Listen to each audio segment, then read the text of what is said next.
യോഹന്നാന്റെ സുവിശേഷം 5-ാം അധ്യായം 6-ാം വാക്യം ഇപ്പോൾ ഞാൻ വായിക്കുന്നു.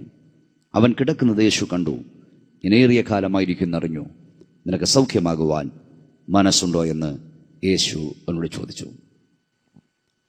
കർത്താവായ യേശു ക്രിസ്തു ചെയ്ത അതിമഹത്തായ ഒരു അത്ഭുത പ്രവൃത്തിയാണ് ഇവിടുത്തെ പ്രതിപാദ്യ വിഷയം. യേശു ക്രിസ്തു അത്ഭുതങ്ങളുടെ ദൈവമാണ്. യേശു എവിടെയുണ്ടെങ്കിലും അത്ഭുതം നടക്കും. ഞാൻ വിശ്വസിക്കുന്നു ഈ പ്രഭാഷണം നിങ്ങൾ കേട്ടുകൊണ്ടിരിക്കുമ്പോൾ നിങ്ങളുടെ അരികിൽ ദൈവത്തിൻ്റെ സാന്നിധ്യമുണ്ട്. നിങ്ങൾക്ക് വേണ്ടി അത്ഭുതം ചെയ്യുവാൻ യേശു കർത്താവിന് കഴിയും. വളരെ വർഷങ്ങൾ മദ്യപാനിയായൊരു മനുഷ്യൻ മദ്യപാനം വിട്ട് മാനസാന്തരപ്പെട്ട് ദൈവങ്ങളിലേക്ക് വരികയുണ്ടായി. മദ്യപാനാസക്തി നില വിടുതൽ നേടി പ്രാർത്ഥനകൾക്കും കൂട്ടായ്മകൾക്കും ഒക്കെ പോകാൻ തുടങ്ങിയപ്പോൾ തൻ്റെ ഒരു പഴയ സ്നേഹിതൻ അവനെ കണ്ടിട്ട് ഒരിക്കൽ കളിയാക്കി തമാശയോട് ചോദിച്ചുവിടൂ, നിങ്ങളുടെ യേശു ഇപ്പോഴും പച്ചവെള്ളം വീഞ്ഞാക്കാറുണ്ടോ? ഉടനെ ആ മദ്യപാനിയായ മനുഷ്യൻ, മാനസാന്തരപ്പെട്ടവൻ മദ്യപാനിയോട് പറഞ്ഞു, ഞങ്ങളുടെ യേശു ഇപ്പോഴും പച്ചവെള്ളം വീഞ്ഞാക്കാറുണ്ടോ എന്ന് എനിക്കറിഞ്ഞുകൂടാ. പക്ഷെ ഞങ്ങളുടെ കർത്താവ് ഇപ്പോൾ ചാരായം ചോറാക്കാറുണ്ട്, ബ്രാൻഡിയും ബിസ്കിയും ഒക്കെ കസേരയും മേശയൊക്കെ ആക്കാറുണ്ടെന്ന് പറഞ്ഞു. എന്ന് പറഞ്ഞതിൻ്റെ അർത്ഥം, യേശു കർത്താവിനെ രക്ഷിതാവായി ഞാൻ സ്വീകരിക്കും മുമ്പ് എൻ്റെ അധ്വാന ഫലം മുഴുവൻ ഷാപ്പിൽ പോകുകയായിരുന്നു, ബാറിൽ പോകുകയായിരുന്നു. പക്ഷേ അധ്വാന ഫലം ചോറാക്കി മാറ്റുവാൻ യേശു കർത്താവിൻ്റെ സുവിശേഷം കഴിഞ്ഞു. എന്നെ കേൾക്കുന്ന പ്രിയ സ്നേഹിതരെ, യേശു ക്രിസ്തുവിൻ്റെ സുവിശേഷത്തിൻ്റെ ശക്തി അതാണ്. ലോകത്തിൽ അനേക ഇസ്സങ്ങളുണ്ട്, പ്രത്യാശാസ്ത്രങ്ങളുണ്ട്, അനേക ആശയങ്ങളുണ്ട്, തത്വസംഹിതകളുണ്ട്. പക്ഷെ അവയ്ക്കൊന്നും കഴിയാത്തത് യേശു ക്രിസ്തുവിൻ്റെ സുവിശേഷത്തിന് കഴിയുന്നു. മനുഷ്യനെ മാനസാന്തരപ്പെടുത്തുവാൻ, മനസ്സിനെ രൂപാന്തരപ്പെടുത്തുവാൻ, അല്ലെങ്കിൽ മദ്യപാനാസക്തിയിൽ നിന്ന്, മയക്കുമരുന്നിന്റെ ഉപയോഗത്തിൽ നിന്ന്, ക്രൂരതയിൽ നിന്ന്, മൃഗീയ തീഷ്ണതകളിൽ നിന്ന് മനുഷ്യനെ വിടുവിക്കുവാൻ ഇവിടുത്തെ ഓരോ ഇസ്സങ്ങൾക്കും തത്വവിശ്വാസങ്ങൾക്കും കഴിയാതിരിക്കുമ്പോൾ യേശു ക്രിസ്തുവിൻ്റെ സുവിശേഷം വ്യക്തിത്വങ്ങളിൽ പരിവർത്തനം വരുത്തി, രൂപാന്തരം വരുത്തി, ഈടേറിയവനും വിലയുള്ളവനും മൂല്യമുള്ളവനാക്കി മനുഷ്യനെ മാറ്റുന്നതാണ് യേശു ക്രിസ്തു വിശേഷം. ഒരുപക്ഷെ ഇപ്പോൾ എൻ്റെ പ്രഭാഷണം ശ്രമിച്ചുകൊണ്ടിരിക്കുന്ന പ്രിയ സുഹൃത്തുക്കളെ, നിങ്ങളുടെ കുടുംബക്കാർക്ക് ഒരടിയപ്പറ്റോ, നാട്ടുകാർക്കൊരു തലവേദനയോ, എല്ലാവരാലും നിങ്ങൾ തിരസ്കരിക്കപ്പെട്ടവനോ ആയിരിക്കാം. ആർക്കും മാറ്റം വരുത്തുവാൻ കഴിവില്ലെന്ന് പലരും ചിന്തിക്കുന്നുണ്ടായിരിക്കാം. പക്ഷേ യേശു ക്രിസ്തുവിനെ നിങ്ങളെ മാറ്റം വരുത്തുവാൻ കഴിയും. സുവിശേഷത്തിന്റെ ശക്തി അതാണ്. ഒരിക്കൽ ഒരു നിരീശ്വരവാദി ഒരു സുവിശേഷകനെ വെല്ലുവിളിച്ചു, ദൈവമില്ലെന്ന് ഞാൻ തെളിയിച്ച് പ്രസംഗിക്കും, ദൈവമുണ്ടെന്ന് നിങ്ങൾ തെളിയിച്ച് പ്രസംഗിക്കണം. ആ ദൈവദാസൻ വെല്ലുവിളി സ്വീകരിച്ചു. പക്ഷേ അതേ ഒരു കണ്ടീഷൻ വെച്ചു. ആ കണ്ടീഷൻ ഇതായിരുന്നു: ദൈവാസ്തിക്യത്തെക്കുറിച്ച് ഞാൻ പ്രസംഗിക്കാം, നിങ്ങൾ നാസ്തിക്യം പ്രസംഗിച്ചോളൂ. പക്ഷേ ഒരു കണ്ടീഷൻ, ഞാൻ പ്രസംഗിക്കുന്ന സുവിശേഷം കൊണ്ട് അല്ലെങ്കിൽ ദൈവാശ്രയ ബോധം കൊണ്ട് മാറ്റം വന്ന, രൂപാന്തരം വന്ന 10 പേരെ ഞാൻ കൊണ്ടുവരും. നിങ്ങൾ ചിന്തിക്കുന്ന, നിങ്ങൾ വിശ്വസിക്കുന്ന നാസ്തിക്യ ബോധം കൊണ്ട് രൂപാന്തരം വന്ന ഒരാളെ നിങ്ങൾ കൊണ്ടുവരണം. അതായത് ദൈവവിശ്വാസം കൊണ്ട്, ദൈവാശ്രയം കൊണ്ട്, സുവിശേഷ നിമിത്തം മദ്യപാനം മാറ്റിയ, പുകവലിശീലം മാറ്റിയ, ഭാര്യയെ തല്ലുന്നു മാറ്റിയ, വഴക്ക് കൂടുന്നു മാറ്റിയ, രൂപാന്തരം വന്ന 10 പേരെ ഞാൻ കൊണ്ടുവരും. പക്ഷെ നിന്റെ നാസ്തിക്യം കൊണ്ട് ഞാൻ കല്ലുകൂടി മാറ്റി, പുകവലി മാറ്റി, മയക്കുമരുന്ന് രോഗം നിർത്തി, ഭാര്യയെ തല്ലുന്നു നിർത്തി, കേസിന് പോകുന്ന നിർത്തിയെന്ന് പറയാൻ കഴിവുള്ള ഒരാളെ കൊണ്ടുപോകണമെന്ന് പറഞ്ഞു. നാസ്തിക്യം ചിന്തിച്ചപ്പോൾ അത് അസാധ്യമാണ്. എന്നെ കേൾക്കുന്ന പ്രിയ സുഹൃത്തെ, യേശു ക്രിസ്തുവിൻ്റെ സുവിശേഷത്തിൻ്റെ ശക്തി, സ്വാധീനത അതാണ്. ഇന്നും ഈ സുവിശേഷം അനേകരെ രൂപാന്തരപ്പെടുത്തിക്കൊണ്ടിരിക്കുന്നു. കാരാഗ്രഹങ്ങൾക്കോ മൃഗീയമായ മർദ്ദനങ്ങൾക്കോ അതിക്രൂരമായ ശിക്ഷാക്രമങ്ങൾക്കോ മാറ്റം വരുത്താൻ കഴിയാത്ത വ്യക്തിത്വങ്ങളെപ്പോലും യേശുവിൻ്റെ സുവിശേഷം മാറ്റം വരുത്തുന്നു എന്നുള്ളതാണ്. ഞാൻ പറഞ്ഞതിൻ്റെ സാരം, എന്നെ കേൾക്കുന്ന പ്രിയ സഹോദരി സഹോദരന്മാരെ, യേശു അത്ഭുതവാനാണ്. യേശുവിന് അനേക പേരുകൾ വിശുദ്ധ ബൈബിൾ കൊടുത്തിട്ടുണ്ട്. അതിലൊരു പേര് അത്ഭുത മന്ത്രി എന്നാണ്. അവൻ അത്ഭുത മന്ത്രിയാണ്. നിങ്ങൾക്ക് വേണ്ടി, നിങ്ങളുടെ കുടുംബത്തിന് വേണ്ടി, നിങ്ങൾ കുഞ്ഞുങ്ങൾക്ക് വേണ്ടി ഒരു അത്ഭുതം ചെയ്യുവാൻ യേശുവിന് കഴിയും. ഒരു പക്ഷേ എന്നെ കേൾക്കുന്ന പ്രിയ സഹോദരിമാർ, നിങ്ങളുടെ ഭർത്താക്കന്മാർ മുഴുക്കുടിയന്മാരായിരിക്കാം. ഒത്തിരി നേർച്ചകൾ നിങ്ങൾ നേരുന്നുണ്ടായിരിക്കാം. അനവധി നാളുകളായി നിങ്ങൾ കണ്ണുനീരിലായിരിക്കാം. നിങ്ങളുടെ ഭർത്താവിൻ്റെ അല്ലെ സഹോദരൻ്റെ, നിങ്ങളുടെ അപ്പൻ്റെ മദ്യപാനാസക്തിയിൽ നിന്ന് എങ്ങനെ വിടുതൽ ലഭിക്കുമെന്ന് നിങ്ങൾ പലപ്പോഴും ചിന്തിക്കുന്നുണ്ടായിരിക്കാം, ഭാരപ്പെടുന്നുണ്ടായിരിക്കാം. ഞങ്ങളോട് പ്രാർത്ഥന ആവശ്യപ്പെടുന്നവരെല്ലാം പങ്കെ ആളുകൾ ഭർത്താവിൻ്റെ അല്ലെങ്കിൽ സഹോദരൻ്റെ അല്ലെങ്കിൽ അപ്പൻ്റെ മദ്യപാനത്തിൽ നിന്ന് വിടുവിക്കപ്പെടണമെന്ന് കണ്ണുനീരോടുകൂടെ പ്രാർത്ഥന ആവശ്യപ്പെടുന്ന അനേകരെ കേൾവിക്കാരുടെ ഇടയിലുണ്ട്. പ്രിയ സഹോദരങ്ങളെ, യേശുവിനെ ഒരത്ഭുതം ചെയ്യുവാൻ കഴിയും. നിങ്ങൾ വിശ്വസിക്കുക. യേശു ക്രിസ്തു അത്ഭുതങ്ങളുടെ ദൈവമാണ്. ഇതിൻ്റെ പശ്ചാത്തലം ഞാൻ നിങ്ങളോട് പറയാം. ഇതിൻ്റെ യോഹന്നാന്റെ സുവിശേഷം 5-ാം അധ്യായം 2 മുതലുള്ള വാക്യങ്ങൾ വായിച്ചാൽ ഇവിടെ ഇങ്ങനെ എഴുതിയിട്ടുണ്ട്: യെരൂശലേമിൽ ആട്ടുവാതിക്കൽ ബെഥസ്ദ എന്ന എബ്രായപ്പുള്ളൊരു കുളമുണ്ടായി. അതിന് 5 മണ്ഡപമുണ്ട്. അവയിൽ വ്യാധിക്കാർ, കുരുടർ, മുടന്തർ, ക്ഷയരോഗികൾ ഇങ്ങനെ വലിയൊരു കൂട്ടം വെള്ളത്തിൻ്റെ ഇളക്കം കാത്തുകൊണ്ട് കിടന്നിരുന്നു. അതാത് സമയത്ത് ഒരു ദൂതൻ കുളത്തിലിറങ്ങി വെള്ളം കലക്കും. വെള്ളം കലങ്ങുമ്പോൾ ആദ്യം ഇറങ്ങുന്നവൻ ഏത് വ്യാധി പിടിച്ചവനായാലും സൗഖ്യം വരും. 38 വർഷമായി രോഗം പിടിച്ച് കിടന്ന ഒരു മനുഷ്യൻ അവിടെ ഉണ്ടായിരുന്നു. അടുത്ത പദമാണ് നമ്മുടെ കുറിവാക്യം: അവൻ കിടക്കുന്നത് യേശു കണ്ടു, ഇങ്ങനെ ഏറിയ കാലമായിരിക്കുന്നറിഞ്ഞു, നിനക്ക് സൗഖ്യമാകുവാൻ മനസ്സുണ്ടോ എന്ന് യേശു അവനോട് ചോദിക്കുന്നു. ബെഥസ്ദ എന്ന എബ്രായപ്പേരുള്ള കുളം, അതിന് 5 മണ്ഡപം. ആ മണ്ഡപക്കരയിൽ ഒരു വലിയ കൂട്ടം ആളുകൾ ഒരു വിശ്വാസത്തോടെ കിടക്കുന്നു. അവർക്കെല്ലാം വിശ്വാസമുണ്ട്, വല്ലപ്പോഴും ഒരിക്കൽ ഒരു ദൂതൻ വരും, കുളം കലക്കും, ആദ്യം ആരെടുത്തിയാടുമോ ഒരു സൗഖ്യം വരും. ആ വിശ്വാസത്തോടു കൂടി ഒരുവൻ 38 വർഷമായി അവിടെ കിടക്കുകയാണ്. ശ്രദ്ധിക്കൂ സുഹൃത്തുക്കളെ, ബെഥസ്ദ എന്ന എബ്രായ വാക്കിന് ഒരർത്ഥമുണ്ട്. ബെഥസ്ദ എന്ന വാക്കിൻ്റെ അർത്ഥം കരുണയുടെ ഇരിപ്പിടം എന്നായിരുന്നു. കരുണയുടെ ഇരിപ്പിടം. കരുണയുടെ ഇരിപ്പിടത്തിൽ ഒരുവൻ കരുണ കാത്ത് 38 വർഷമായി കിടക്കുകയാണ്. പക്ഷേ ബെഥസ്ദ അവനോട് കരുണ കാണിച്ചില്ല. ഈ പ്രഭാഷണം ശ്രവിക്കുന്ന പ്രിയ സഹോദര സഹോദരി, കരുണയുടെ കുളക്കടവനോട് കരുണ കാണിച്ചില്ല. പരിശുദ്ധാത്മാവിൽ എനിക്ക് നിന്നോട് പറയാനുള്ളത്, നിന്നോട് കരുണ കാണിക്കേണ്ട പലരും നിന്നോട് കരുണ കാണിച്ചില്ലെങ്കിലും, നിന്നോട് ദയ കാണിക്കേണ്ട പലരും നിന്നോട് ദയ കാണിച്ചില്ലെങ്കിലും, നിന്നോട് നീതി കാണിക്കേണ്ട പലരും നിന്നോട് നീതി കാണിച്ചില്ലെങ്കിലും, നിന്നോട് കരുണ കാണിക്കുന്ന ഒരുവൻ, നിന്നോട് ദയ കാണിക്കുന്ന ഒരുവൻ, നിന്നോട് നീതി കാണിക്കുന്ന ഒരുവൻ ഈ പ്രഭാഷണം കേട്ടുകൊണ്ടിരിക്കുമ്പോൾ തന്നെ നിന്റെ അരികിലുണ്ടെന്ന് ദൈവാത്മാവിൽ ഞങ്ങൾ ആലോചന പറയുകയാണ്. ഒരുപക്ഷെ തിക്ത അനുഭവങ്ങളായിരിക്കാം നിങ്ങളെ വേട്ടയാടുന്നത്. ന്യായമായി ലഭിക്കേണ്ട പല നന്മകളും നിങ്ങൾക്ക് ലഭിച്ചില്ലായിരിക്കാം. ലോകവും നിങ്ങളുടെ കുടുംബക്കാരും, ഒരുപക്ഷെ നിങ്ങളുടെ സ്വന്തം പിതാവോ നിങ്ങളുടെ മാതാവോ നിങ്ങളുടെ സഹോദരങ്ങളോ പോലും നിങ്ങളോട് നീതികേട് കാണിച്ചിരിക്കാം, അനീതി ചെയ്തിരിക്കാം. ആ ദുഃഖത്തിൻ്റെ, ആ പ്രയാസത്തിൻ്റെ, ആ തിക്ത അനുഭവത്തിൻ്റെ തടവറയിൽ ഒരുപക്ഷെ നിങ്ങൾ ഇന്ന് രാവിലെ ആയിരിക്കാം.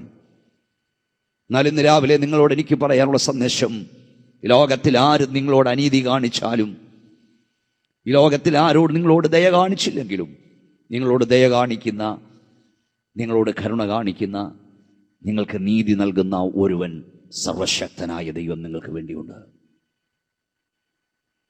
നാം വായിച്ച വേദഭാഗം ഇങ്ങനെയാണ്: അവൻ കിടക്കുന്ന യേശു കണ്ടു, ഇനേറിയ കാലമായിരിക്കുന്നു എന്നറിഞ്ഞു, നിനക്ക് സൗഖ്യമാകുവാൻ മനസ്സുണ്ടോ എന്ന് യേശു അവനോട് ചോദിച്ചു.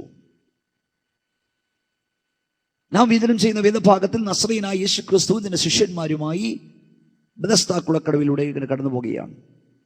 അപ്പോഴാണ് യേശു വലിയ ആൾക്കൂട്ടം കാണുന്നത്.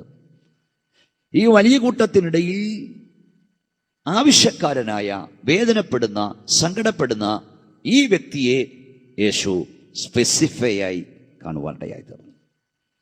പ്രിയ സുഹൃത്തുക്കളെ, യേശു കർത്താവിലേക്ക് എന്നപ്പോൾ യേശുവിൻ്റെ കൂടെ നിന്ന പത്രോസ് യേശുവിന് അവനെ പരിചയപ്പെടുത്തി കൊടുത്തില്ല. അന്ത്രയോസ് പരിചയപ്പെടുത്തി കൊടുത്തില്ല. യോഹന്നാൻ പരിചയപ്പെടുത്തി കൊടുത്തില്ല. ഇവന്റെ ആവശ്യം, അവന്റെ ആ ഭാരം, അവന്റെ സങ്കടം ആരും യേശുവിനോട് പറഞ്ഞു കൊടുത്തില്ല. പക്ഷേ ആരും പരിചയപ്പെടുത്താതെ യേശു അവനെ പരിചയപ്പെട്ടു. ആരും പറഞ്ഞു കൊടുക്കാതെ യേശു അവന്റെ അവസ്ഥ അറിഞ്ഞു. ഈ പ്രഭാഷണം കേൾക്കുന്ന പ്രിയ സഹോദരി സഹോദരന്മാരെ, ആരും പരിചയപ്പെടുത്താതെ നിങ്ങളെ പരിചയമുള്ള ഒരുവൻ ഇപ്പോൾ നിങ്ങളുടെ അരികിലുണ്ട്. ആരും പറഞ്ഞു കൊടുക്കാതെ നിങ്ങളുടെ ആവശ്യങ്ങൾ അറിയുന്ന ഒരുവൻ, അവൻ്റെ സാന്നിധ്യം നിങ്ങളുടെ റൂമിൽ, നിങ്ങളുടെ കിടക്കക്കരികിൽ, നിങ്ങളുടെ ഡൈനിങ് ഹാളിൽ, നിങ്ങളുടെ സ്വീകരണ മുറിയിൽ ഇപ്പോൾ ഉണ്ട്. ആരും പരിചയപ്പെടുത്താതെ യേശു കർത്താവിന് നിങ്ങളെ പരിചയമുണ്ട്. ആരും പറഞ്ഞു കൊടുക്കാതെ നിങ്ങളുടെ സകല സങ്കടങ്ങളും ആവശ്യങ്ങളും കർത്താവിനറിയാം. പ്രിയ സ്നേഹിതരെ, ശ്രദ്ധിക്കുക. നിങ്ങളുടെ ഭർത്താവിന് നിങ്ങളെക്കുറിച്ചുള്ള അറിവ് പരിമിതമാണ്. നിങ്ങളുടെ ഭാര്യയ്ക്ക് നിങ്ങളെക്കുറിച്ചുള്ള അറിവ് പരിമിതമാണ്. മാതാപിതാക്കൾക്ക് മക്കളെക്കുറിച്ചുള്ള അറിവും പരിമിതമാണ്. മക്കൾക്ക് അമ്മയപ്പന്മാരെ കുറിച്ചുള്ള അറിവ് പരിമിതമാണ്. ഒരു പ്രത്യേക കാലഘട്ടത്തിലെ അറിവേ ഏത് മനുഷ്യനെക്കുറിച്ചും ആർക്കുമുള്ളൂ. എന്നാൽ നിങ്ങളെക്കുറിച്ച് പൂർണ്ണമായി എല്ലാം അറിയാവുന്നത് നസ്രയനായ യേശുവാണ്. സർവശക്തനാണ്. നിങ്ങളുടെ സൃഷ്ടിതാവായ ദൈവമാണ്.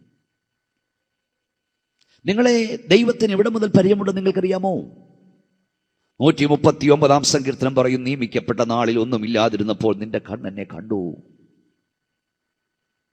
ഞാൻ പിണ്ടാകാരമായിരുന്നപ്പോൾ അവയെല്ലാം നിന്റെ പുസ്തകത്തിൽ എഴുതിയിരുന്നു. എൻ്റെ അമ്മയുടെ ഉദരത്തിൽ ഞാൻ ഉരുവായപ്പോൾ മുതൽ നീ എന്നെ കാണുന്ന ദൈവം. അതേ സുഹൃത്തുക്കളെ, നിങ്ങളുടെ അപ്പൻ നിങ്ങളെ കാണും മുമ്പ്, നിങ്ങളുടെ അമ്മ നിങ്ങളെ കാണും മുമ്പ്, നിങ്ങളുടെ ഭാര്യ നിങ്ങളെ കാണും മുമ്പ്, നിങ്ങളുടെ ഭർത്താവ് നിങ്ങളെ കാണും മുമ്പ്, ഡോക്ടർ നിങ്ങളെ കാണും മുമ്പ് നിങ്ങളെ കണ്ട ഒരുവൻ, അവനാണ് നിങ്ങളെ നിർമ്മിച്ച ദൈവം. ഈ ഭൂമിയിൽ ആരും നിങ്ങളുടെ സങ്കടം കാണേണ്ട വിധത്തിൽ കാണുന്നില്ലെങ്കിലും, നിങ്ങളുടെ വേദനകൾ അറിയേണ്ട വിധത്തിൽ അറിയുന്നില്ലെങ്കിലും, കാണുന്ന, അറിയുന്ന, പ്രവർത്തിപ്പാൻ ശക്തിയുള്ളൊരു ദൈവമുണ്ടെന്ന് നിങ്ങൾ മറക്കരുത്. ഒരുപക്ഷെ ഈ പ്രഭാഷണം ശ്രമിക്കുന്ന അനേക സഹോദരി സഹോദരന്മാർ തിങ്ങി വിങ്ങുന്ന അനുഭവങ്ങളോടെ എന്നെ ശ്രമിക്കുന്നുണ്ടായിരിക്കാം. ജനിച്ചു വീണ് തിരിച്ചറിവായ നാൾ മുതൽ വേദന ചവച്ചിറക്കുന്ന, കഷ്ടതയുടെ കഠിനശോധനയിലൂടെ കടന്നു പോകുന്ന, ഉമിത്തിയിൽ നീറിപ്പോകുന്ന പോലെയുള്ള അവസ്ഥകളിലൂടെ കടന്നു പോകുന്ന പലരും പക്ഷേ എന്നെ ശ്രമിക്കുന്നുണ്ടായിരിക്കാം.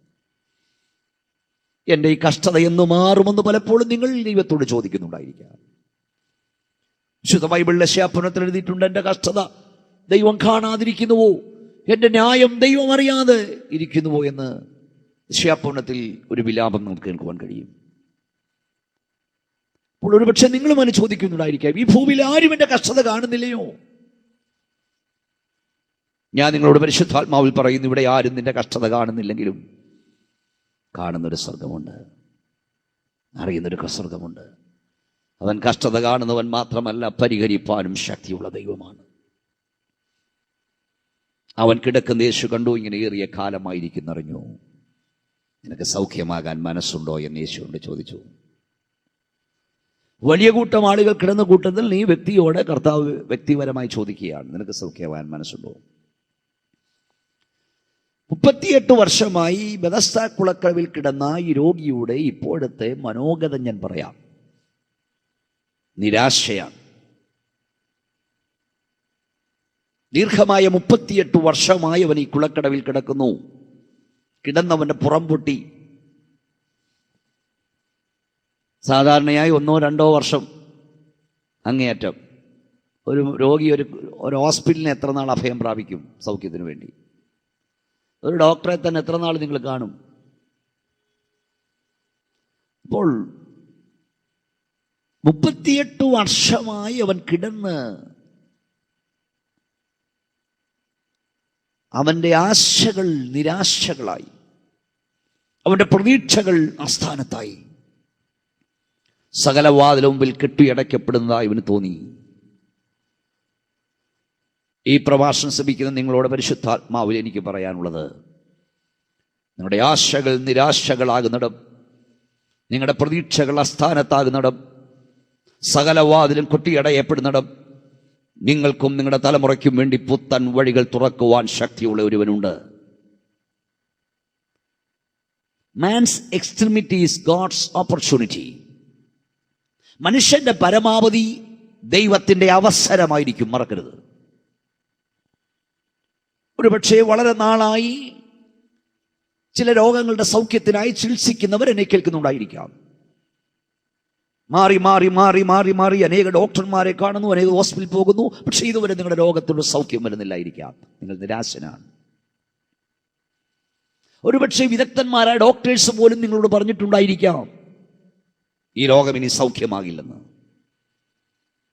ഒരുപക്ഷെ നിങ്ങൾ നടക്കത്തില്ലെന്ന്, നിങ്ങൾ സംസാരിക്കത്തില്ലെന്ന്, നിങ്ങളുടെ മക്കൾ സംസാരിക്കില്ലെന്ന്, നിന്റെ മകൻ നടക്കില്ലെന്ന്, നിന്റെ മകൾ ബുദ്ധി വളർച്ച ലഭിക്കില്ലെന്ന് ഒരൊക്കെ ഡോക്ടർമാരോ ചുറ്റുപാടുള്ളവരോ ഒക്കെ നിങ്ങളോട് പറഞ്ഞിരിക്കാം. എന്നാൽ എനിക്ക് ഇന്ന് രാവിലെ നിങ്ങളോട് പറയാനുള്ളത്, മനുഷ്യന്റെ പരമാവധി ദൈവത്തിന്റെ അവസരം.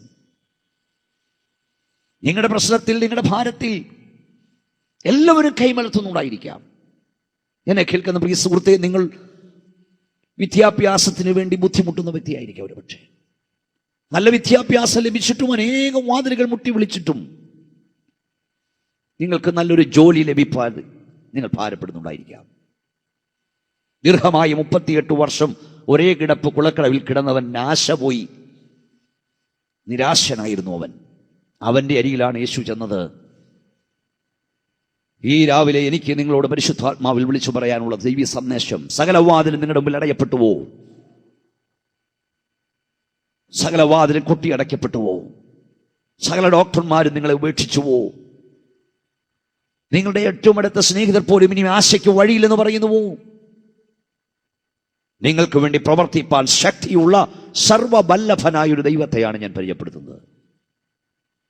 38 വർഷമായി ബെഥസ്ദ കുളക്കടവിൽ കിടന്നവനെ ഒറ്റ വാക്കിൽ സൗഖ്യമാക്കിയ യേശുവിന്റെ സാന്നിധ്യം ഇപ്പോൾ നിങ്ങളുടെ അരികിലുണ്ട്. നിങ്ങൾ വിശ്വസിക്കുക.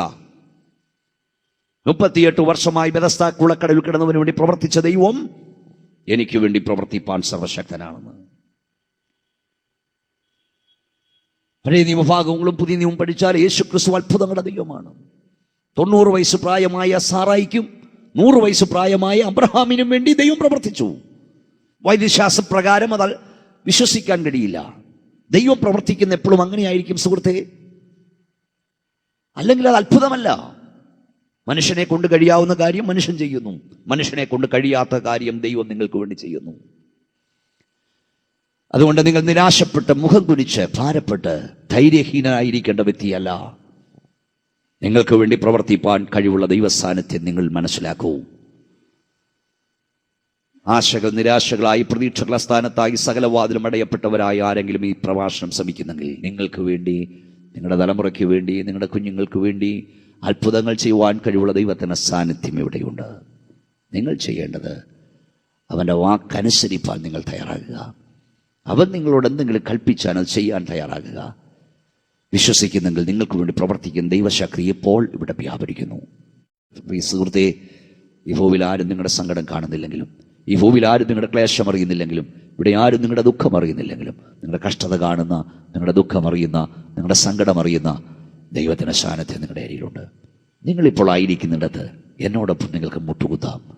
നിങ്ങൾക്ക് ദൈവത്തോട് പറയാം, കർത്താവേ, എന്നെ അറിയേണ്ട പോലെ ആരും അറിയുന്നില്ല, എങ്കിലും എന്നെ അറിയേണ്ട വിധത്തിൽ അറിയുന്ന നീ, അങ്ങയുടെ സാന്നിധ്യം ഞാൻ അനുഭവിച്ചറിയുന്നു.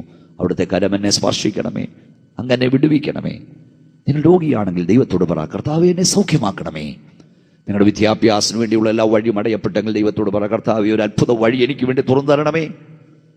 നിങ്ങൾ അനേക സ്ഥലങ്ങളിൽ ജോലിക്ക് വേണ്ടി മുട്ടി വിളിച്ച് ഒരു ജോലിയും നിങ്ങളുടെ മുമ്പിൽ തുറക്കപ്പെടുന്നെങ്കിൽ ഇപ്പോൾ പറ, അത്ഭുതവാനായ ദൈവമേ, എനിക്ക് വേണ്ടി പ്രവർത്തിപ്പാൻ കഴിവുള്ള ദൈവമേ, ഒരു അത്ഭുത വഴി എനിക്ക് വേണ്ടി തുറക്കണമേ. നിങ്ങൾ വിശ്വസിക്കൂ, നിങ്ങൾക്ക് വേണ്ടിയുള്ള ദൈവപ്രവൃത്തി ഈ നിമിഷത്തിൽ ഇപ്പോൾ തന്നെ ആരംഭിച്ചു കഴിഞ്ഞിരിക്കുന്നു എന്ന് പരിശുദ്ധാത്മാവിൽ ഞാൻ നിങ്ങളോട് പറയുന്നു. അടുത്ത മാസമല്ല, അടുത്ത വർഷമല്ല, അടുത്ത ആഴ്ചയല്ല, ഈ നിമിഷത്തിൽ ദൈവത്തിന്റെ വിടുതൽ നിങ്ങൾക്ക് വേണ്ടി നിങ്ങളുടെ ഭവനത്തിൽ, ഇപ്പോൾ നിങ്ങളുടെ ശരീരത്തിൽ ആരംഭിച്ചു കഴിഞ്ഞിരിക്കുന്നു. വിശ്വസിക്കുക, ദൈവപ്രവൃത്തി നിങ്ങൾ കാണുവാൻ പോകുന്നു. ആ വാക്യം ഒരിക്കൽ കൂടെ ഞാൻ വായിക്കുന്നു. അവൻ കിടക്കുന്നത് യേശു കണ്ടു, ഇങ്ങനേറിയ കാലമായിരിക്കുന്നറിഞ്ഞു, നിനക്ക് സൗഖ്യമാകുവാൻ മനസ്സുണ്ടോ എന്ന് യേശു അവനോട് ചോദിച്ചു. ബെഥസ്ദ എന്ന പ്രായത്തിലുള്ള കുളത്തിൻ്റെ കരയിൽ ഒരു വലിയ വിശ്വാസത്തോട് കിടന്ന വലിയ കൂട്ടം ആളുകളുടെ ഇടയിൽ നിന്ന് യേശു സൗഖ്യമാക്കിയ പക്ഷവാതക്കാരനായ ഒരുവൻ്റെ അത്ഭുത സൗഖ്യത്തെക്കുറിച്ചാണ് ഇവിടുത്തെ പ്രതിപാദ്യ വിഷയം. അതാണ് നാം ചിന്തിച്ചുകൊണ്ടിരിക്കുന്നത്. യേശു അത്ഭുതങ്ങളുടെ ദൈവമാണ്. യേശുവിന് നിങ്ങൾക്ക് വേണ്ടി ഒരു അത്ഭുതം ചെയ്യുവാൻ കഴിയും. നിങ്ങൾ വിശ്വസിച്ചാൽ ദൈവത്തിൻ്റെ മഹത്വം നിങ്ങൾ കാണും. എന്നാൽ യേശു കർത്താവ് ചെയ്ത അത്ഭുതങ്ങളെക്കാൾ വലുത് അതിലടങ്ങിയിരുന്ന അടയാളമായിരുന്നു. കർത്താവായ യേശു ക്രിസ്തു കാനാവിലെ കല്യാണത്തിന് പച്ചവെള്ളത്തെ വീഞ്ഞാക്കിയപ്പോൾ അതിലടങ്ങിയിരുന്ന അടയാളം അവൻ്റെ നോട്ടത്തിൽ പോലും പരിവർത്തനത്തിൻ്റെ ശക്തി വ്യാപരിക്കുന്നു എന്നായിരുന്നുവെങ്കിൽ, മരിച്ചു 4 ദിവസമായി നാറ്റം വെച്ച ലാസറിന് യേശു വാക്കാൽ തിരികെ വിളിച്ചപ്പോൾ അതിലടങ്ങിയിരുന്ന അടയാളം മരണത്തിൻ്റെയും പാതാളത്തിൻ്റെയും താക്കോൽ യേശുവിൻ്റെ കൈവശമുണ്ടെന്നായിരുന്നു. യേശു കർത്താവ് കാറ്റിനെയും കടലിനെയും ശാന്തമാക്കിയപ്പോൾ അതിലടങ്ങിയിരുന്ന അടയാളം ഈ പ്രകൃതി ശക്തികൾ അവൻ്റെ ചൊൽപ്പിടിക്ക് നിൽക്കുന്നു എന്നായിരുന്നുവെങ്കിൽ, നാം വിചിന്തനം ചെയ്യുന്ന വേദഭാഗത്തിൽ 38 വർഷമായി കുളക്കടവിൽ കിടന്ന രോഗിയെ ഒറ്റ വാക്കിൽ യേശു സൗഖ്യമാക്കിയപ്പോൾ അതിലടങ്ങിയിരുന്ന അടയാളം നിന്റെ പഴകിയ പാപവും നിന്റെ പഴകിയ രോഗവും യേശുവിന് വിഷയമല്ല, വിശ്വസിച്ചാൽ നിങ്ങളും ദൈവത്തിൻ്റെ മഹത്വം കാണുമെന്നായിരുന്നു. അതേ സുഹൃത്തുക്കളെ, യേശുക്രിസ്തുവിനെ വിടുവിക്കുവാൻ പരിമിതികളില്ല. രോഗക്കിടക്കയിൽ നിന്ന് മാത്രമല്ല, മരണക്കിടക്കയിൽ നിന്ന് മാത്രമല്ല, മരണത്തിൻ്റെ തണുത്ത കരങ്ങളിൽ നിന്ന് പോലും നിങ്ങളെ തിരികെ വിളിക്കുവാൻ യേശു സർവശക്തനായവനാണ്. നിങ്ങൾ വിശ്വസിക്കണം. നിങ്ങളുടെ പഴകിയ പാപമോ പഴകിയ രോഗമോ ഒന്നും യേശുവിന് വിഷയമല്ല. കാരണം അവൻ സർവശക്തനായവനാണ്. ഞാൻ പറഞ്ഞല്ലോ, പ്രകൃതിശക്തികൾ പോലും അവൻ്റെ ചൊൽപ്പിടിക്ക് നിൽക്കുന്നു. വിശുദ്ധ ബൈബിൾ നമ്മൾ പഠിച്ചാൽ ലോക ജനസമുദായത്തെ കടലിനോട് ഒന്നിച്ച് വിശുദ്ധ ബൈബിൾ പറഞ്ഞിട്ടുണ്ട്. കടൽ എന്നെ ഉപമകൾ പറയുമ്പോൾ യേശുക്രിസ്തു ജനസഞ്ചയത്തെ, ജനസമുദ്രത്തെ കടലിനോട് ഒന്നിച്ചിട്ടുണ്ട്. കായപ്പുരം 2-7 വാക്യം ഒരു പ്രവചനമാണ്. അവിടെ എങ്ങനെയാണ് ഇതിരിക്കുന്നത്? കുറഞ്ഞൊന്ന് കഴിഞ്ഞിട്ട് ഞാൻ കരയെ ഇളക്കും, കടലിനെ ഇളക്കും, ആകാശത്തെ ഇളക്കും, സകല ജാതികളെയും ഇളക്കും. അടുത്ത വാക്യം ദൈവമക്കളുടെ പ്രത്യാശയാ, സകല രാജ്യത്തിൻ്റെയും മനോഹര വസ്തുവായവൻ വരികയും ചെയ്യും. 65 സങ്കീർത്തനങ്ങൾ നാം ഇങ്ങനെ വായിക്കുന്നു, അവൻ സമുദ്രങ്ങളുടെ മുഴക്കവും തിരമാലയുടെ കോപവും ശമിപ്പിക്കുന്നു. പോസിമ വാസികളും തൻ്റെ ലക്ഷ്യങ്ങൾ നിമിത്തം ഭയപ്പെടുന്നു. അപ്പോൾ പ്രിയ സുഹൃത്തുക്കളെ, സമുദ്രങ്ങളുടെ മുഴക്കം നിർത്തുവാൻ, തിരമാലയുടെ കോപം നിർത്തുവാൻ സർവശക്തന് മാത്രമേ കഴിയുകയുള്ളൂ. ഒന്നുകൂടെ വ്യക്തമായി പറഞ്ഞാൽ, ജനസമുദായ കടൽ ഇപ്പോൾ ഇളകി മറിഞ്ഞുകൊണ്ടിരിക്കുകയാണ്. ലോകത്തിലെ മിടുക്കന്മാരായ, ബുദ്ധിരാക്ഷസന്മാരായ, ഭരണതന്ത്രജ്ഞരായ, നിപുണരായ അനേക നേതാക്കന്മാർ ജനസമുദായ കടലിൽ ഇളക്കം നിർത്തുവാൻ ശ്രമിക്കുന്നുണ്ട്. പക്ഷെ അവരെ കൊണ്ടൊന്നും സാധിക്കുന്നില്ല. നാളുകൾ കഴിയുന്തോറും മനുഷ്യന്റെ പ്രശ്നങ്ങൾ എണ്ണത്തിലും വണ്ണത്തിലും പെരുകിക്കൊണ്ടിരിക്കുകയാണ്. മിക്ക ലോക രാജ്യങ്ങളും ഇളകി മറിയുന്നു. സമർത്ഥന്മാരായ ഭരണാധികാരികളൊക്കെ ലീഡർഷിപ്പിലുണ്ടെങ്കിലും അവർക്കാർക്കും ജനസമുദായക്കടലിൽ ഇളക്കം നിർത്താൻ കഴിയുന്നില്ല. സാഹചര്യവശാൽ നിങ്ങളോട് പരിശുദ്ധാത്മാവിനെ ഓർപ്പിക്കുന്നു, ഈ ജനസമുദായക്കടലിന്റെ ഇളക്കം നിർത്തുവാൻ അധികാരമുള്ള ഒരുവനുണ്ട്, ഒരുവനേ ഉള്ളൂ. അവൻ നസ്രയനായ യേശുക്രിസ്തുവാണ്. അവൻ ഈ ദിവസങ്ങൾ ഇറങ്ങി വരും. കാറ്റേ അടങ്ങുക, കടലെ ശാന്തമാകുക എന്ന് പറഞ്ഞ് കാറ്റിനെയും കടലിനെയും ശാന്തമാക്കിയ നസ്രയനായ യേശുക്രിസ്തു ഈ ജനസമുദായക്കടലിന്റെ ഇളക്കം നിർത്തുവാൻ ഇറങ്ങി വരുന്ന ദിവസം അടുത്തു വന്നുകൊണ്ടിരിക്കുന്നു എന്ന് വിശുദ്ധ ബൈബിൾ വിളിച്ചു പറയുന്നു. അപ്പോൾ തന്നെ എന്നെ കേൾക്കുന്ന പ്രിയ സുഹൃത്തുക്കളെ, പരിശുദ്ധാത്മാവിൽ ഞാൻ നിങ്ങളോട് പറയാം, നിങ്ങളുടെ കുടുംബത്തിന് നേരെ, നിങ്ങളുടെ കുഞ്ഞുങ്ങൾക്ക് നേരെ, നിങ്ങളുടെ സഭയ്ക്ക് നേരെ, നിങ്ങളുടെ കുടുംബ ജീവിതത്തിന് നേരെ ദുഷ്ടപിശാച് ആഞ്ഞടിപ്പിച്ചുകൊണ്ടിരിക്കുന്ന ഒരു കൊടുങ്കാറ്റുണ്ട്. നിങ്ങളിപ്പോൾ ഇളകി മറിഞ്ഞുകൊണ്ടിരിക്കുന്നത് പിശാചടിച്ച കാറ്റിനാലാണ്. ബിസിനസ് മേഖല ഇളക്കം, സാമ്പത്തിക മേഖല നിങ്ങൾക്ക് ഇളക്കം, സ്വസ്ഥതയില്ലാത്ത അവസ്ഥ, ഇളകി മറിയുന്ന അവസ്ഥ. ദൈവാത്മാവിൽ ഞാൻ നിങ്ങൾ പറയുന്നു, നിങ്ങളുടെ കുടുംബത്തിന് നേരെ, നിങ്ങളുടെ കുഞ്ഞുങ്ങൾക്ക് നേരെ, നിങ്ങളുടെ സഭയ്ക്ക് നേരെ, നിങ്ങൾക്ക് നേരെ, നിങ്ങളുടെ ഭൗതിക നന്മയ്ക്ക് നേരെ പിശാച് ഇളക്കി വിട്ടിരിക്കുന്ന കൊടുങ്കാറ്റിനെ ശാന്തമാക്കുവാൻ അധികാരമുള്ള ഒരുവനുണ്ട്. അവൻ സർവശക്തനായ ദൈവമാണ്. അവനൊരു വാക്ക് കൽപ്പിച്ചാൽ കാറ്റടങ്ങും, കടൽ ശാന്തമാകും. നിങ്ങൾ വിശ്വസിച്ചാൽ ദൈവത്തിൻ്റെ മഹത്വം നിങ്ങൾ കാണും. ഞാൻ കഴിഞ്ഞ എപ്പിസോഡിൽ പറയുകയുണ്ടായി, 38 വർഷമായി ബെഥസ്ദ കുളക്കടവിൽ കിടന്ന മനുഷ്യന്റെ ചിന്താഗതി, മനോഗതി നിരാശയാണെന്ന് പറഞ്ഞല്ലോ. ഇനിയും എനിക്ക് സൗഖ്യം വരില്ലെന്നും, ഇനിയും ഞാൻ എഴുന്നേൽക്കില്ലെന്നും, ഇനിയും വീട്ടിൽ പോകില്ലെന്നും അവൻ ചിന്തിച്ചു. ഒരു കുടിൽ കെട്ടി താമസിക്കുന്ന പോലെ അവനോട് താമസിച്ചു. മരവിപ്പ്, ഒരു തരം മരവിപ്പ്, നിസ്സംഗത. ആർക്കും സഹായിപ്പാനില്ലാത്ത അവസ്ഥ. ഇത് തന്നെ, ഞാൻ ഇവിടെ അവസാനിക്കും, ഇവിടെ തീരും, ഇനി ഇവിടെ ഞാൻ തീരും, ഇനി എഴുന്നേൽക്കത്തില്ല, ഇനി നടക്കത്തില്ല, ഇനി വീട്ടിൽ പോകില്ല, എൻ്റെ അവസാനം ഈ കുളക്കടവ് തന്നെയാണ്. അവൻ ചിന്തിക്കുന്നതാണ്, ഇവിടെ ഞാൻ തീരും, ഇവിടെ എനിക്ക് ഉന്നമനമില്ല. ഒരുപക്ഷെ എന്നിൽ കേൾക്കുന്ന മാന്യ ശ്രോതാക്കൾ ആരെങ്കിലും അങ്ങനെ ചിന്തിക്കുന്നുണ്ടായിരിക്കാം. ഒരുപക്ഷെ പിശാച് നിങ്ങളുടെ ഹൃദയത്തിൽ പറയുന്നുണ്ടായിരിക്കാം, ഇനി നിങ്ങൾ എഴുന്നേൽക്കില്ല, ഇനി നടക്കില്ല, ഇനി സംസാരിക്കില്ല, ഇനി നിങ്ങൾ ജീവിക്കില്ല, ഇനി നിങ്ങൾ സന്തോഷിക്കത്തില്ല, ഇനി നിങ്ങൾ ചിരിക്കില്ല എന്ന് പിശാച് നിങ്ങളോട് പറയുന്നുണ്ടായിരിക്കാം. യേശുവിൻ്റെ നാമത്തിൽ ഞാൻ നിങ്ങളോട് പറയുന്നു, ഇനി നിങ്ങളെ സന്തോഷിപ്പിക്കുവാൻ, ഇനി നിങ്ങളെ ഉല്ലസിപ്പിക്കുവാൻ, ഇനി നിങ്ങളുടെ വായിൽ ചിരി തരുവാൻ, ഇനി നിങ്ങളുടെ വായിൽ ആർപ്പ് തരുവാൻ സർവശക്തനായ ദൈവത്തിന് കഴിയും. ഞാൻ പറഞ്ഞല്ലോ, മനുഷ്യന്റെ ഏറ്റവും വലിയ പ്രശ്നം ഇന്ന് നിരാശയാണ്. നിരാശ.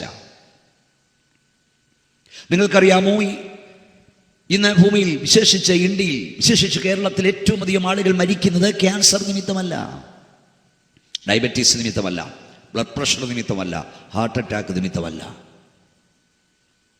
നിരാശ നിമിത്തമുള്ള സൂയിസൈഡ് നിമിത്തമാണ്, ആത്മഹത്യ. രണ്ടാമത് ആക്സിഡന്റുകൾ. ഇവയെല്ലാം റിലേറ്റഡാണ്. നിരാശ നിമിത്തമുള്ള ആത്മഹത്യ, നിരാശ നിമിത്തം അശ്രദ്ധമായ ഡ്രൈവിങ്, നിരാശ നിമിത്തമുള്ള മദ്യപാനം, ഇതൊക്കെ കൊണ്ട് ആത്മഹത്യകൾ പെരുകുന്നു. അതോടൊപ്പം തന്നെ കുലപാതകങ്ങൾ വർദ്ധിക്കുന്നു, റോഡ് ആക്സിഡന്റുകൾ പെരുകുന്നു. ഏകദേശ കണക്കനുസരിച്ച്, ഒരു സാമൂഹ്യ സർവേ അനുസരിച്ച്, ഒരു മിനിറ്റിൽ ഒരാൾ ഇവിടെ സൂയിസൈഡ് അറ്റംപ്റ്റ് നടത്തുന്നു, ആത്മഹത്യയെ ശ്രമിക്കുന്നു. 1 മണിക്കൂർ ഒരാൾ വിജയിക്കുന്നു. കൂടാതെ കുടുംബാത്മഹത്യ, ഏതാണ്ട് 1800 കുടുംബത്തോളം 5 വർഷം കൊണ്ട് കേരളത്തിൽ ആത്മഹത്യ ചെയ്തു. 3 മാസം കൊണ്ട് 300-ലധികമാണ് കുടുംബാത്മഹത്യ. വ്യക്തികളുടെ കാര്യമല്ല, കുടുംബാത്മഹത്യ. നിങ്ങൾ വർത്തമാനപത്രം നോക്കൂ, ഒരു ദിവസം ഒരു കുടുംബമെങ്കിലും ആത്മഹത്യ ചെയ്ത ദിവസമില്ല. അപ്പനും അമ്മയും മക്കളും ചേർന്നുള്ള മരണം. അതാണ് ഞാൻ പറഞ്ഞത്. അപ്പനും അമ്മയും ചേർന്ന് മരിക്കാൻ തീരുമാനിക്കുന്നു, മക്കളെയും കൊല്ലാൻ തീരുമാനിക്കുന്നു. അല്ലെ ഭർത്താവ് തീരുമാനിക്കുന്നു മറ്റുള്ളവരെ കൊന്നിട്ട് അയാലും ചാകാനായിട്ട്, അല്ലെ ഭാര്യ തീരുമാനിക്കുന്നു മക്കളെ കൊന്നിട്ട് അവന്. കാരണം നിരാശ. ജീവിക്കാൻ ഒരു വഴിയുമില്ല എന്നുള്ള ചില തോന്നലുകൾ, അത് ചിലരെ സംബന്ധിച്ച്. മറ്റുള്ളവരെ സംബന്ധിച്ച് നിസ്സാരമായ ചില കാര്യങ്ങൾ. പിശാച് നിരാശ കൊള്ളുന്നു. ഒരു പക്ഷേ രോഗസൗഖ്യമാകില്ല എന്ന് ഡോക്ടർമാർ പറയുമ്പോൾ നിരാശ, കടഭാരമേറുമ്പോൾ നിരാശ, ജോലി കിട്ടാതെ വരുമ്പോൾ നിരാശ, ഇഷ്ടപ്പെട്ട പെണ്ണിനെയോ ചെറുക്കാനെയോ കെട്ടാനൊക്കാതെ വരുമ്പോൾ നിരാശ, പ്രേമ നൈരാശ്യം നിമിത്തം. ഇതൊക്കെ അനന്തരഫലമായി പിശാച് മനുഷ്യൻ്റെ ഉള്ളിൽ പറയുന്നു, ചത്തുകള. അങ്ങനെ ചാകുന്നവരുടെ എണ്ണം പെരുകിക്കൊണ്ടിരിക്കുകയാണ്. ആത്മഹത്യയോടെ വർദ്ധിച്ചുകൊണ്ടിരിക്കുന്നു. കാരണം എന്താണ്? നിരാശ. ഞാൻ സാധാരണ പറയാറുണ്ട്, മനുഷ്യൻ മരിച്ച ശേഷം പുഴുക്കൾ അവൻ്റെ ശരീരം തിന്നു തീർക്കുന്നു. എന്നാൽ ജീവനോടെ ഇരിക്കുമ്പോൾ തന്നെ നിരാശ മനുഷ്യനെ തിന്നുകൊണ്ടിരിക്കുന്നു. ഒരു ദൈവപൈതൽ, ദൈവാശ്രയമുള്ളവൻ നിരാശകളിന്മേൽ യേശുവിൻ്റെ നാമത്തിൽ ജയമെടുക്കുന്നവനാണ്.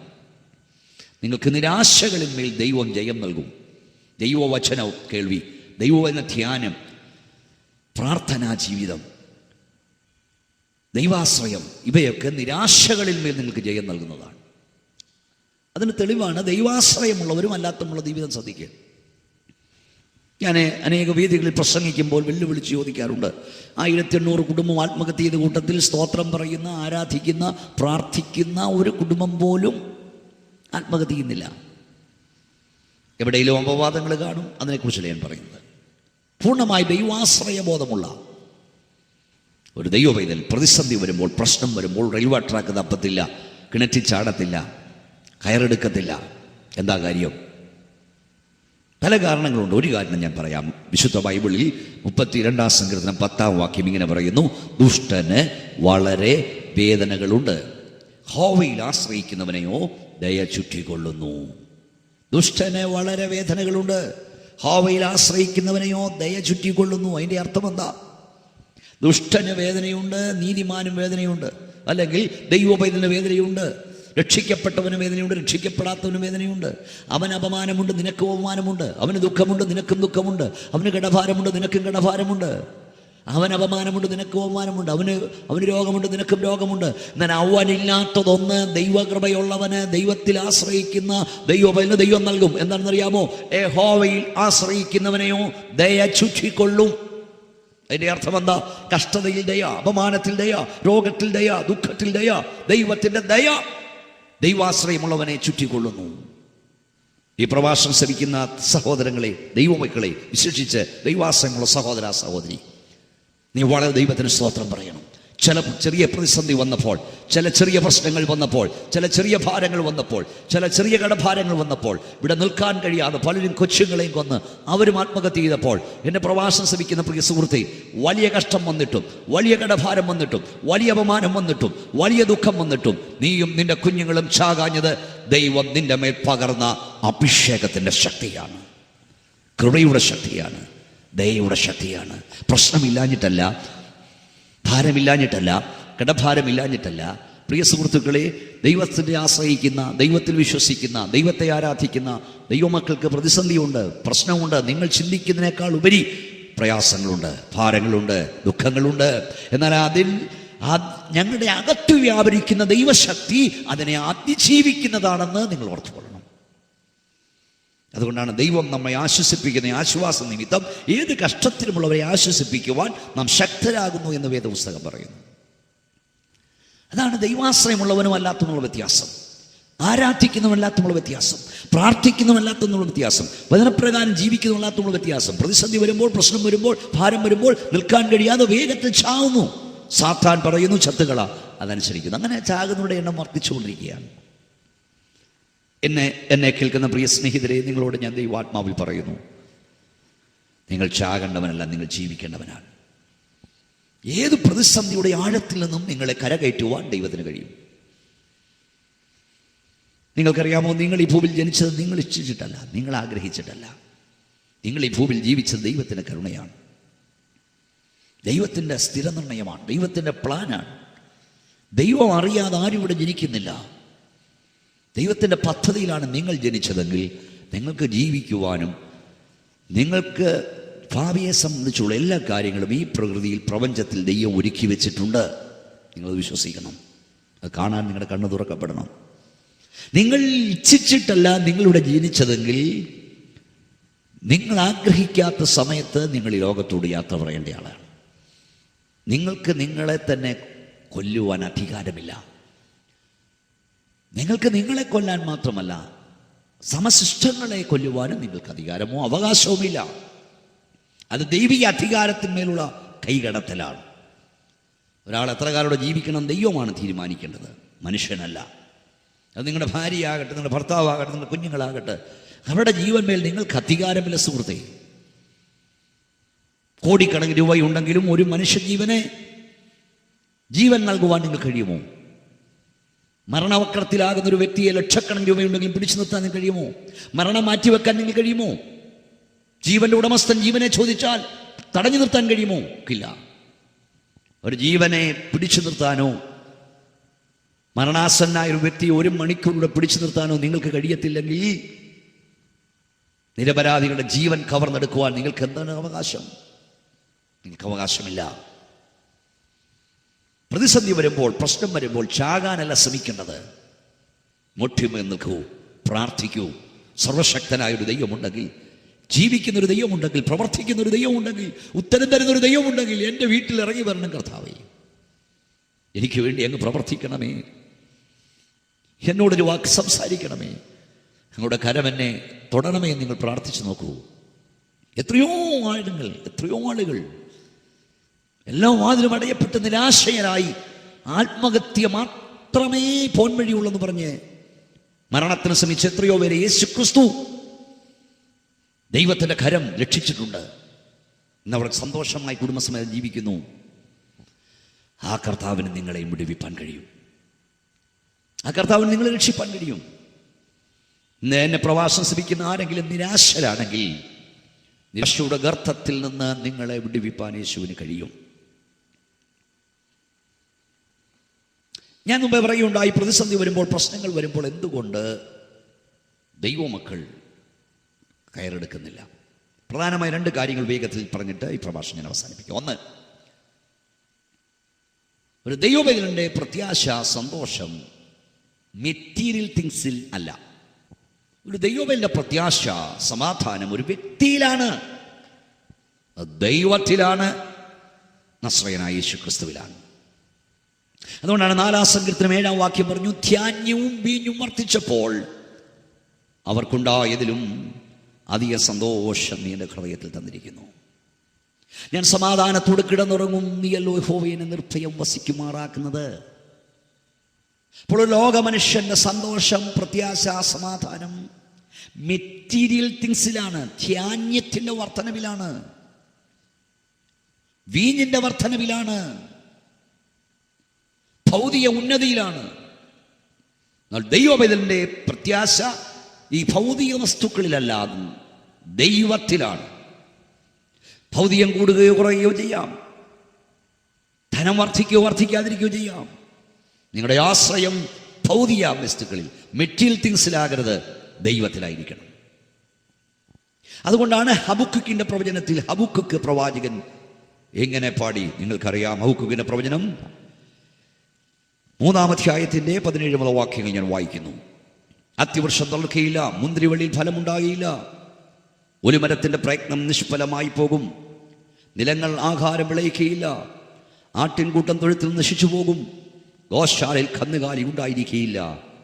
എങ്കിലും ഞാൻ യഹോവയിൽ ആനന്ദിക്കും, എൻ്റെ രക്ഷയുടെ ദൈവത്തിൽ ഘോഷിച്ചുല്ലസിക്കും. നിങ്ങൾക്കറിയാം, ഒരു സാധാരണ ഇസ്രായേലിൻ പഴയ നിയമ കാലഘട്ടത്തിൽ കൃഷിയെ മാത്രം ആശ്രയിച്ചു കഴിയുന്നവനാണ്.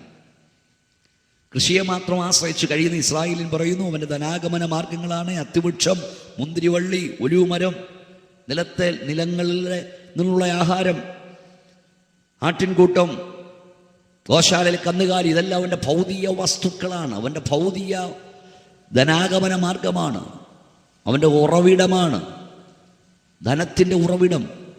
അവയെല്ലാം ഒന്നൊന്നായി നശിച്ചു പോയാലും എൻ്റെ സന്തോഷം കുറയില്ല, എൻ്റെ പാട്ട് കുറയില്ല എന്നവൻ പറയുന്നു. കാരണം എന്തെന്നറിയാമോ?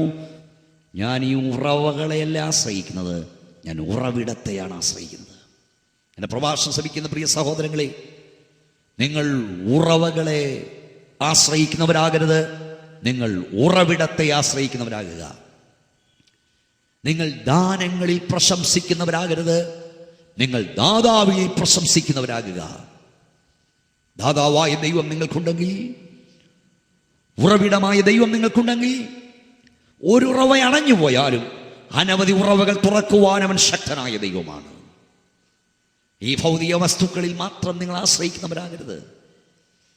ധനത്തിൻ്റെ ഉന്നതിയോ താഴ്ചയോ ഈ കാലാവസ്ഥയിലും പ്രകൃതിയിലും ഉണ്ടാകുന്ന മാറ്റങ്ങളോ ഒന്നുമല്ല നിങ്ങളുടെ സന്തോഷത്തെ നിയന്ത്രിക്കേണ്ടത്. അനാഥ്യനായ,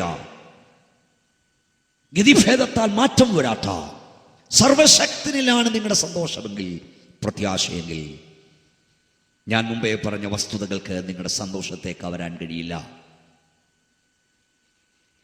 ഞാൻ എൻ്റെ പ്രഭാഷണം അവസാനിപ്പിക്കാൻ തുടങ്ങുന്നു. വിശുദ്ധ ബൈബിളിൽ യോബിൻ്റെ പുസ്തകം 8-ാം അധ്യായം 21-ാം വാക്യം കൂടെ ഞാൻ നിങ്ങൾക്ക് വേണ്ടി വായിക്കുന്നു. യോബിൻ്റെ പുസ്തകം 8-ാം അധ്യായം 21-ാം വാക്യം. അവിടെ ഇങ്ങനെ എഴുതിയിരിക്കുന്നു, അവൻ ഇനിയും നിന്റെ വായിൽ ചിരിയും, നിന്റെ ആധരങ്ങളിൽ ഉല്ലാസഘോഷവും നിറയ്ക്കും. യോബിൻ്റെ അവസ്ഥ നിങ്ങൾക്കറിയാം. അവൻ്റെ മക്കൾ എല്ലാവരും ഒറ്റ ദിവസത്തിൽ അവനെ വിട്ടുപോയെന്ന് പറഞ്ഞാൽ മരണത്താൽ മാറ്റപ്പെട്ടു. അവന് സമ്പത്ത് നഷ്ടമായി, ആരോഗ്യം നഷ്ടമായി, ദേഹമാസകലം പരിക്കളാൽ ബാധിക്കപ്പെട്ടു. അവൻ്റെ ഭാര്യ പോലും അവനെ ഉപേക്ഷിച്ചു പോയി. എല്ലാം നഷ്ടപ്പെട്ട യോബ് മുഖം കുനിച്ചിരിക്കുന്നു, കൈത്തണ്ടയിൽ മുഖമമർത്തി കുനിഞ്ഞിരിക്കുന്നു. ആ യോബിനോടാണ് തമ്പുരാൻ പറഞ്ഞത്, യോബേ, ഇനിയും നിന്റെ വായിൽ ഞാൻ ചിരി തരും, ഇനിയും നിന്റെ വായിൽ ഞാൻ ആർപ്പ് തരും. ഇന്ന് എൻ്റെ പ്രഭാഷണം ശ്രമിക്കുന്ന പ്രിയ സ്നേഹിത, മുമ്പേ ഞാൻ ഓർപ്പിച്ചതുപോലെ, ഇനി നീ ചിരിക്കത്തില്ലെന്നും, ഇനി നീ സന്തോഷിക്കത്തില്ലെന്നും, ഇനി നീ ആർപ്പിടില്ലെന്നും, നിന്റെ മുഖം ഇനി ഉയരത്തില്ലെന്നും പിശാച് പറയുന്നെങ്കിൽ, യേശുവിൻ്റെ നാമത്തിൽ ഞാൻ നിന്നോട് പറയുന്നു, ഇനിയും നിന്റെ വായിൽ ചിരി തരുവാൻ, ഇനിയും നിന്റെ വായിൽ ആർപ്പ് തരുവാൻ, ഇനിയും നിന്നെ സന്തോഷിപ്പിക്കുവാൻ ദൈവത്തിന് കഴിയും. വിശ്വസിക്കുക. നിങ്ങൾ എത്ര പരിതാപകരമായ അവസ്ഥയിലാണെങ്കിലും നിങ്ങളെ ഉയർത്തുവാൻ കഴിവുള്ള ദൈവസാന്നിധ്യവും ദൈവകരവും ആ കരത്തിൻ്റെ ശക്തിയും ഇപ്പോൾ ഈ പ്രഭാഷണം കേട്ടുകൊണ്ടിരിക്കുമ്പോൾ നിങ്ങളുടെ അരികിൽ വ്യാപിക്കുന്നുണ്ട്.